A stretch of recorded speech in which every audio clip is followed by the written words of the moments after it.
Fermento espiritual. Do livro Fonte Viva, Psicografia de Chico Xavier, ditado pelo Espírito Emmanuel. Não sabeis que um pouco de fermento leveda a massa toda?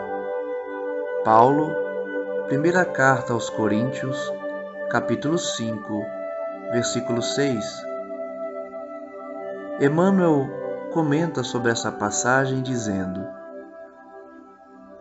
o fermento é uma substância que excita outras substâncias, e nossa vida é sempre um fermento espiritual com que influenciamos as existências alheias. Ninguém vive só. Temos conosco milhares de expressões do pensamento dos outros, e milhares de outras pessoas nos guardam a atuação mental, inevitavelmente. Os raios de nossa influência entrosam-se com as emissões de quantos nos conhecem, direta ou indiretamente, e pesam na balança do mundo para o bem ou para o mal. Nossas palavras determinam palavras em quem nos ouve, e toda vez que não formos sinceros, é provável que o interlocutor seja igualmente desleal. Nossos modos e costumes geram modos e costumes da mesma natureza em torno de nossos passos, mormente naqueles que se situam em posição inferior à nossa, nos círculos da experiência e do conhecimento.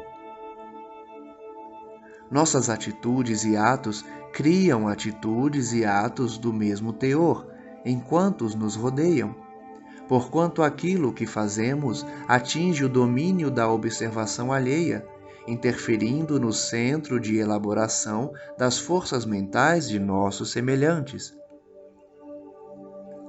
O único processo, portanto, de reformar edificando é aceitar as sugestões do bem e praticá-las intensivamente por intermédio de nossas ações. Nas origens de nossas determinações, porém, reside a ideia. A mente, em razão disso, é a sede de nossa atuação pessoal, onde estivermos.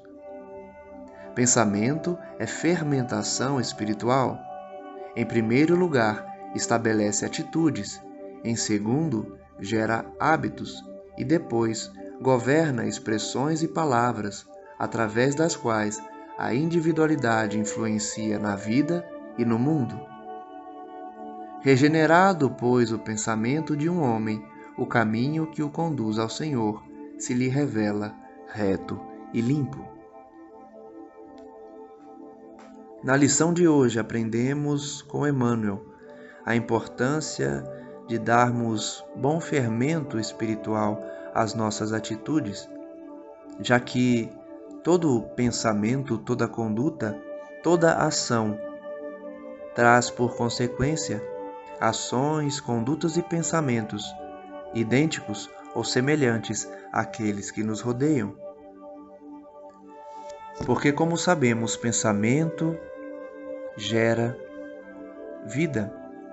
Pensamento constrói, plasma situações no mundo espiritual reais e trazem consequências ao plano físico.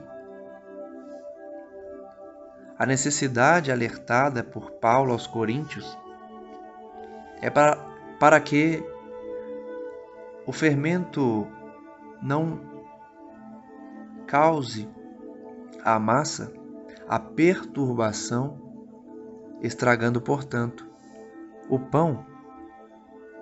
Porque, ao utilizar essa analogia com a substância citada, quer dizer o apóstolo sobre o fermento espiritual na influência das vidas alheias. Emmanuel destaca que ninguém vive sozinho. Milhares de expressões do pensamento nos rodeiam, assistem nossa atuação mental. A nossa influência é sentida como raios que se entrosam com as emissões de outros que convivem conosco, pesando na balança do mundo para o bem ou para o mal, já que a classificação de cada planeta é determinada pelo gênero da natureza dos seus habitantes. O conjunto de pensamentos, portanto, dos seres que habitam um certo planeta, um determinado planeta, definirá o estágio evolutivo desse orbe. Por isso o pensamento influencia tanto na nossa realidade. As nossas palavras determinam palavras nos outros. Se não somos sinceros, os nossos interlocutores também poderão não ser. Nossos modos, nossos costumes também geram modos e costumes da mesma natureza em torno de nossos passos, especialmente para aqueles que convivem conosco e estão numa posição de inferioridade. Nossas atitudes e atos também criam atitudes e atos. Porque tudo que fazemos atinge o domínio da observação alheia.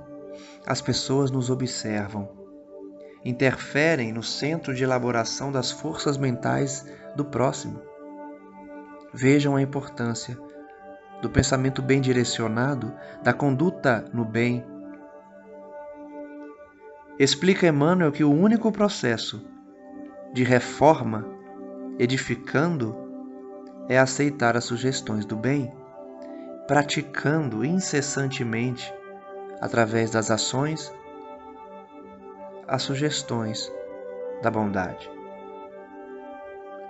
A ideia, portanto, habitada nas origens das nossas determinações, na mente, será determinante para a nossa atuação pessoal. Finaliza então Emmanuel dizendo que pensamento é fermentação espiritual. O pensamento estabelece atitudes, gera hábitos, governa expressões e palavras,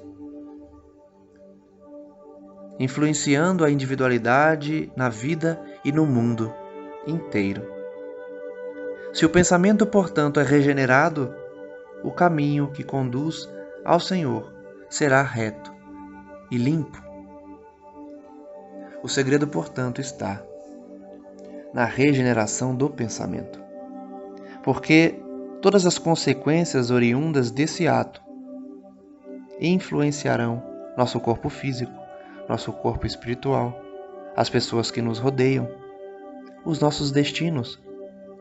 O pensamento é capaz de alterar os nossos destinos, já que, quando plantamos o bem, colhemos o bem. E se plantamos equívocos, colheremos sofrimento, arrependimento e culpa, enquanto que um pensamento regenerado leva a um caminho reto e limpo na direção do Cristo. Reflitamos sobre essa lição do apóstolo Paulo, comentada por Emmanuel, destacando em nós a necessidade da reforma íntima, domando nossas paixões a fim de purificarmos nossos pensamentos, fonte oriunda de todas as consequências da nossa convivência diária, atraindo aqueles que estarão de acordo com os nossos pensamentos e atitudes, tornando o mundo, por consequência, mais digno e justo, já que o pensamento poluído também atrai semelhantes e forma sociedades grotescas e infelizes. Que o pensamento, portanto, dos cristãos, dos que ouvem estas palavras e buscam no Evangelho do Cristo a redenção, possam ser pensamentos de paz, de harmonia, de reforma íntima, de felicidade interior, a fim de que o Senhor prossiga nos abençoando, nos apontando o caminho correto, guiando-nos na tua direção, a fim de alcançarmos o progresso espiritual tão almejado. Graças damos a ti, Senhor, hoje e sempre, e que a tua paz envolva toda a terra, silenciando os canhões e as metralhas e fazendo deste planeta um mundo regenerado. Que assim seja.